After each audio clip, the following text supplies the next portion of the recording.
Okay, so we've been talking about the symptoms involved in defining clinical depression, which is most often called major depressive disorder. And we're nearly done. Last time I talked about changes in the quality of thinking.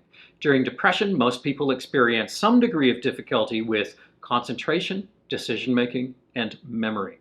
This time, we're going to talk about what people think about, and specifically, we're talking about thoughts of guilt or worthlessness. Now, in a sense, these are actually emotions. Certainly guilt is. But guilt is a feeling we get when we evaluate our behavior or our nature and find that it just doesn't live up to someone's standards, usually our own, but sometimes the standards of people who are connected to us, like family. And actually, we can divide guilt into guilt and shame. People often use these words interchangeable, but they really are distinct. We could argue the point forever, but the usual division is this. Guilt is about something you've done or not done. Shame is about something you are. So guilt tends to be tied to our behavior. If we're mean to the dog, we feel guilty, and we might feel that our behavior is contrary to our true nature. I love this dog. So it's completely inconsistent for me not to take it for a walk more often. I'm not living up to my own standards. Shame is more about your core nature. It's about who you are as a person. So you can feel shame even if you haven't done anything really wrong. It's just your identity. You are selfish or stupid or inadequate or mean or heartless. You might behave accordingly or not, but that might not change your perception of yourself. That's still your nature, whether or not you can see it. You can see that guilt is kind of functional. It says, look, here's the standard. I didn't live up to it, so here's some emotional pain. And we might think that the function of that pain is to make us behave better next time. Like a lot of our emotional wiring, though, it often doesn't work so well. A lot of people feel so much guilt that they can't do anything. It takes away our ability to change more than it helps us.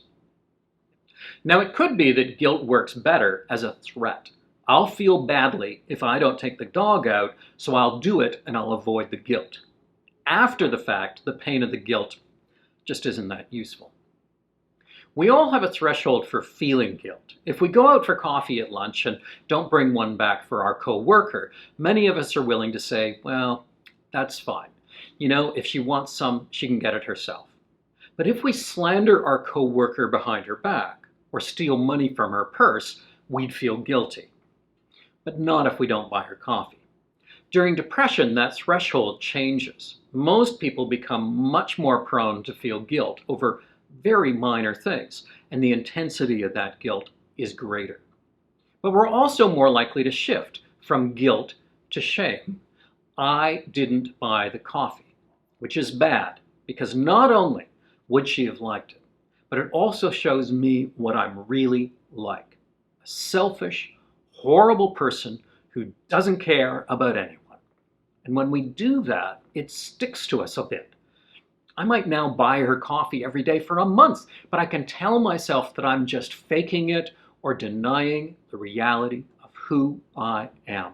I'm still this awful person, so contrary evidence doesn't count for as much. During depression, it seems easier to develop these negative convictions about our true nature, and then we resist giving them up. I am evil. I am a burden on everyone.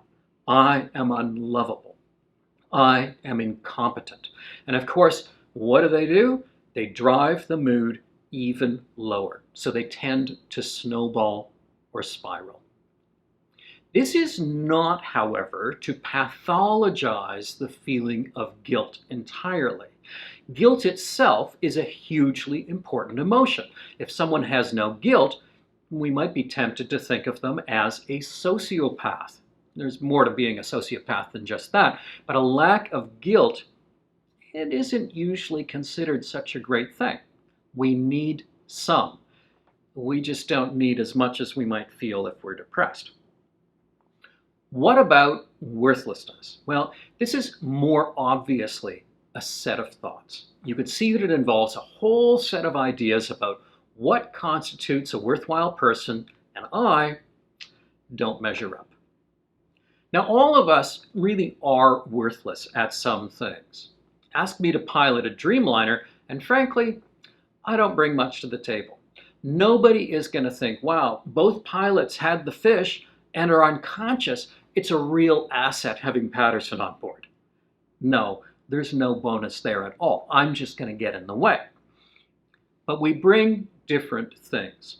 Worthlessness is a conviction that you bring nothing. And furthermore, A, that the people around you can see this, and B, that it's something you can't change. It's also a focus on your worth to others. For example, we only think about the worth of a $20 bill in terms of what it can buy. When we're thinking about worthlessness, we're usually thinking about benefits to other people. When we're not feeling worthless, it's usually not so much that we think, gosh, I'm so valuable, I'm such an asset in everyone's life. It's more that we're not so focused on that aspect of our experience. We're thinking in other terms. Well, look, here's something I'd like to do. What am I going to eat for dinner? Look at that tree in bloom over there. We're not evaluating our worth. But in depression, people are often very focused on that question, and they're biased in a negative direction. They have no worth, and they never will. So they often think. When the depression lifts, that sense goes away. And of course, guilt and worthlessness, as usual, have to be present most of the day, nearly every day, during the time that people meet the intensity criteria for at least 4 of the other symptoms in our list. Guilt, shame, and worthlessness are important, though, because they can feed in to the last of our 9 symptoms, which I'll talk about next time. Thoughts about death or being better off dead. You can get How to Be Miserable from your local bookseller or from Amazon. The link's below.